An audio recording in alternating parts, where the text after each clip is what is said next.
This is the Mace Pepper Gun 2.0. Thank you for watching.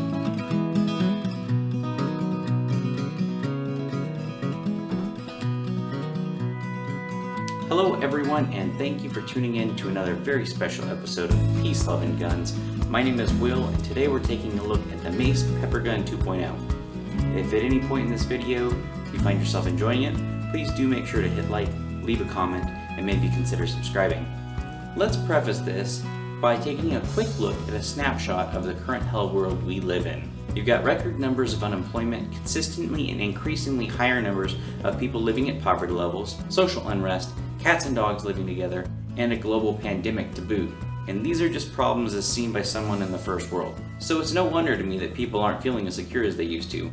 Record numbers of first-time gun owners are flocking to sporting goods stores to take control of their personal safety, and interestingly, more and more are coming from across the aisle. Leftists, liberals, progressives, centrists, all more or less philosophically agreeing that personal ownership of arms is probably the most significant criterion for defending oneself. It's also no surprise to me that those people who don't already own guns and haven't quite made that philosophical leap are investigating less lethal options, which my YouTube analytics seem to reflect as well. To those people, I want to welcome you to the team. Let me stand on a soapbox real quick though, for just a moment, to say that while less lethal defensive options do have some compelling uses and may make sense for a given individual's system, I can't recommend enough having the ability to protect yourself and others with the most capable means possible, a firearm. If you don't believe in personally owning or carrying guns, you're just not there yet. It's my hope that your less lethal journey will be a gateway to being as close to truly prepared as you can reasonably be. Since I do fantasize that one day my less lethal only audience decides to take up the mantle of being part of a responsibly armed citizenry, I'm going to start with Gun Safety 101 just in case. This is the Mace Pepper Gun 2.0. It's not a gun, but it is a gun-like thing. The nice thing is, universal gun safety rules are valid without regard to what range you're at or the type of gun you're using. This is why they're universal. Number 1, treat all guns as if they're loaded. Number 2, don't point a gun at anything you're not willing to shoot. Number 3, keep your finger outside the trigger guard unless you're on target with intent to shoot. And 4, be aware of what's in front of your target and what's behind it. Now let's get to the meat and potatoes, the safety. Down is for fire, up is for safe. It actually feels pretty good. It essentially has the battery of arms of a 1911 handgun or my FNS9, though not quite. I find it very easy to throw the safety off with the downward sweep of the dominant thumb, and to resafe sweep backwards with the index finger of the dominant hand. And that way it actually feels more like an AR-15 with a good 45-degree selector lever. The Mace Pepper Gun 2.0 looks like a gun, and that is to its detriment. It's trying way too hard in some places. It essentially looks like a Glock 17 or a 19, but with a chunkier slide assembly and a thinner, weirdly shorter grip. The texturing even looks similar. It's definitely trying too hard. For crying out loud, the thing even has mock cocking serrations on the slide, and they don't do anything. And what is up with this rail? Like, what are you gonna do? Put a red dot sight on it? A laser, maybe? A 4 to 9 power by 40 millimeter scope? Who knows? I mean, why? The flashlight is a joke. It's a single low wattage LED bulb with 2 modes of operation. So regardless of the pressure or the button tap sequence, it always alternates between momentary on and momentary strobe, the latter of which I have my reservations about its usefulness even if it were a 300 lumen bulb. And this little bulb is not 300 lumens. It's advertised to distract threats and enhance aim, but I have to wonder what the people at Mace were smoking when they wrote this, because sure, it might confuse an assailant, but probably only to the effect of something like, why the heck is this idiot pointing a strobing LED keychain at me?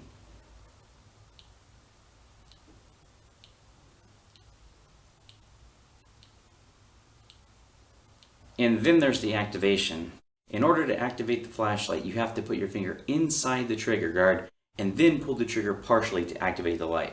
I don't like any weapon accessory that does this. In my mind, it's a betrayal of the 4 universal firearm safety rules. To some, it might be intuitive or obvious that by the time you've drawn your piece, you've ascertained that you're in enough danger to draw, and therefore enough danger to put your booger hook on the bang switch. I disagree. There's a school of thought that goes something like, we go through unlock codes in defensive situations. Essentially, you're making sure that the necessary conditions are met to continue with your use of force, whatever that may be. So what are we unlocking?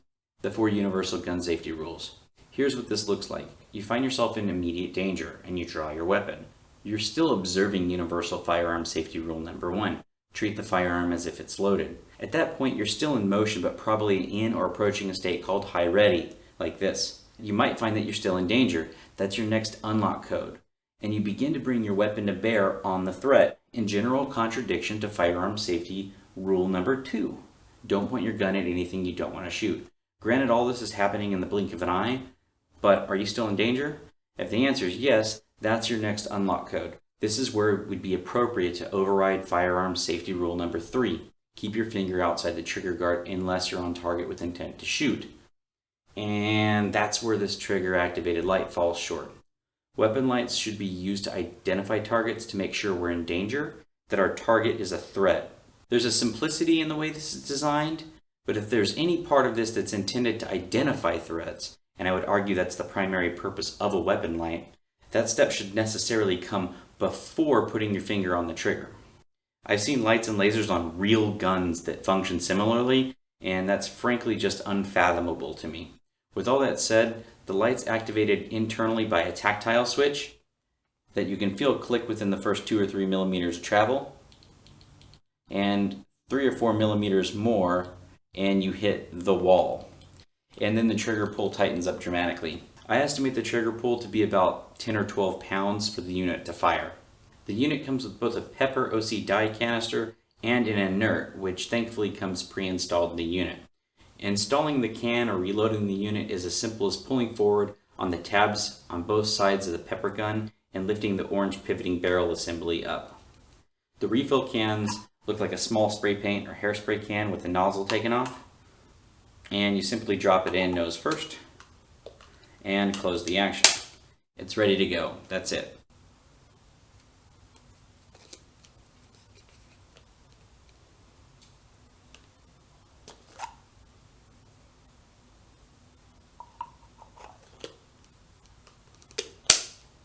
It should be noted, however, at this point that if you push on the back of the spray canister, it'll just spray wherever the muzzle is pointed, because that's exactly how the unit fires. When you pull the trigger, it cantilevers a plastic bar to push the back of the can forward, which sprays the contents of the can. There is no click or positive retention of the canister when it's loaded. You do have to push it down slightly from this point. The can just sits loosely inside the body of the pepper gun. It even rattles around quite a bit, and I don't particularly care for that. Since there's no positive retention of the can when loaded, if you didn't know this and didn't experiment with the inert and didn't read the manual, you may have just fogged yourself in your environment with some very exquisitely spicy air. I suspect that this has happened to a lot of people because the design frankly leads itself to this happening. But hey, at least it looks like a little M79 blooper grenade launcher. Excellent. So I mean, it's got that going for it. All in all, I can't recommend the Mace Pepper Gun 2.0, like, at all. This is not to say that a good chemical defense spray is worthless. On the contrary, a good quality combination Pepper OC UV dye sprayer gel can be an excellent defensive tool when added to an array of other options, including, example, a defensive blade or especially a hand-to-hand defensive skill set. It's important to realize with all defensive tools, including firearms, if you're put in the position of having to use them, you're going to be at a disadvantage due to the bad guy's element of surprise. And, unless they flee or cease being a bad guy immediately, or your weapon is literally magical, you need to prepare yourself to rely on a hand-to-hand skill set. 2,000 years later. I'm just walking along, minding my own business.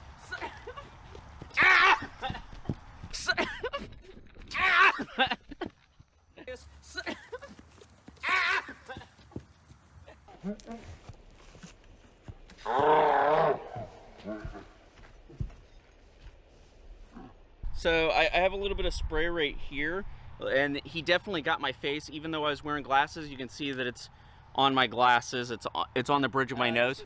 He definitely got me a little bit here, a little bit here, and on the bridge of my nose, face, mustache is wet. This would all cause some level of discomfort. Another factor is this safety.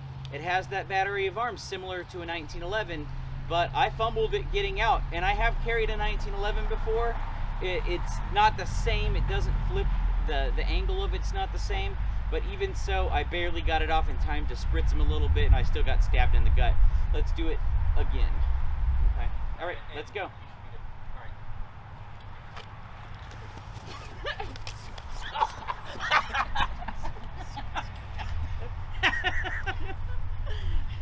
Shit. Now, once again, he got my face. This is totally.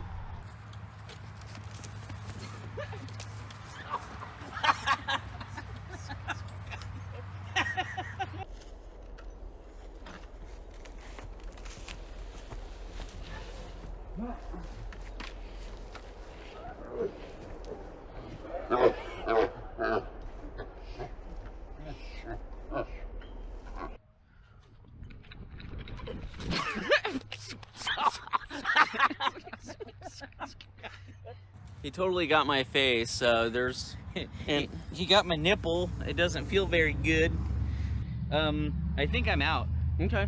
Let's just go with in hand. Ready, set, go. Oh.